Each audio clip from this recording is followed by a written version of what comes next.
Bonjour Mbolo, Jambo, Asikwe, Meyega, hello à tous et bienvenue sur Elam TV dans Elam Recap, le magazine de la rédaction qui passe en revue les faits marquants de l'actualité africaine de la semaine.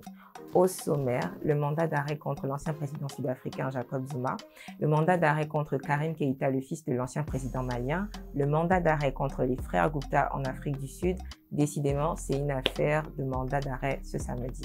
Notre tour de l'actualité en bref, les tops et les flops. C'est parti.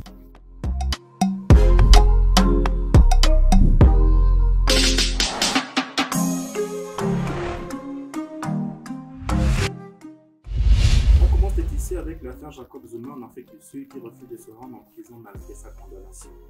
L'ancien président sud-africain était au cœur de toutes les attentions cette semaine dans la nation arc-en-ciel, condamné à 15 mois de prison pour outrage à la justice. Il a en effet refusé de se rendre en prison malgré le délai imposé par la justice. Vous parlez de délai, est-ce qu'il y avait un ultimatum qui lui avait été imposé? Est-ce que vous avez plus d'infos? Ce qu'il faut savoir, c'est que Jacob Zuma avait en effet 5 jours pour se rendre à la police et éviter le déplacement de ces derniers qui, à ce moment, auraient tous les droits d'aller l'arrêter. Sa résidence de Kandla est depuis lors encerclée par ses militants qui font office de barrière pour empêcher la police sud-africaine de l'arrêter. Du coup, que risque-t-il aujourd'hui, d'autant plus que, et vous l'avez rappelé, le délai qui lui avait été imposé a aujourd'hui expiré? Pas plus de précision pour l'heure, si ce n'est que cette affaire est en train de créer d'énormes tensions au sein de l'appareil d'État sud-africain et notamment au sein de l'ANC, le parti de Jacob Zuma. En tout cas, pour sa défense, il a affirmé que l'envoyer en prison maintenant serait similaire à une peine de mort vu son état de santé et l'actuelle pandémie. Affaire à suivre. Et ici, on reste en Afrique du Sud avec un autre mandat d'arrêt lancé contre les frères Gupta. De quoi s'agit-il? Les autorités sud-africaines cherchent à amener devant la justice les frères Gupta, trio d'hommes d'affaires accusés du pillage de ressources publiques avec la complicité de l'ex-président Jacob Zuma. Tiens. Un avis de recherche internationale d'Interpol a été émis contre 2 d'entre eux. Vous avez parlé de pillage de ressources publiques. Comment ça se fait que les individus qui n'avaient pas en charge la gestion de la chose publique puissent être impliqués dans un tel scandale? Cet avis de recherche est lié à une affaire concernant un contrat de 25 millions de rand payé à une société liée au Gupta, Nalan Investment, pour réaliser une étude de faisabilité agricole. L'Afrique du Sud avait annoncé début juin finaliser un accord d'extradition avec les Émirats arabes unis où se trouveraient les fugitifs.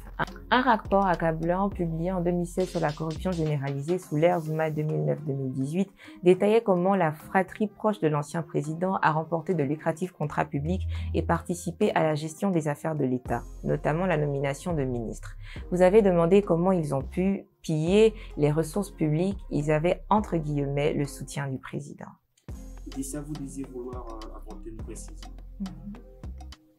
Oui, juste préciser que les frères Ajay, Atul et Rajesh Gupta, d'origine indienne, ont fui l'Afrique du Sud peu après la création, en 2018, d'une commission chargée d'enquêter sur la corruption généralisée pendant les 9 ans au pouvoir de M. Zuma, 2009-2018. Interpol a publié des notices rouges contre Atul Gupta et Rajesh Gupta, a précisé dans un communiqué la procureure sud-africaine. Un autre mandat d'arrêt, cette fois-ci contre le fils de l'ancien président Ibeka. Que se passe-t-il? C'est une affaire qui remonte à 5 ans. L'affaire d'un journaliste porté disparu, le nommé Birama Touré. La victime travaillait pour un journal d'investigation nommé le Sphinx. Laetitia, vous avez dit la victime est-il mort et surtout pourquoi c'est seulement 5 ans après que le mandat d'arrêt a été mis? La victime parce que Birama Touré est donné pour mort, prétendument assassiné sous les ordres de Karim Keïta. Pourquoi seulement 5 ans plus tard? Karim Keïta a toujours fait valoir son statut de député pour ne répondre aux convocations des juges. Le mandat d'arrêt a été mis contre lui. Est-ce qu'on sait au moins où il se trouve? Est-ce qu'il est en Afrique? Est-ce qu'il est en Occident? Où est-il? Il se trouve en Côte d'Ivoire et dans les semaines à venir, plus d'infos. Et puis le président Félix Tshisekedi de la RDC qui refuse de se faire vacciner. Cela pourrait prêter à sourire tant la quasi-totalité des dirigeants africains ont commencé à se faire vacciner pour inciter leur population à le faire. En RDC, le président, lui, a décidé d'entrer en campagne contre le vaccin AstraZeneca qu'il estime inefficace et dangereux. Les Quinois apprécieront. Est-ce qu'on a des tops et des flops pour cette semaine?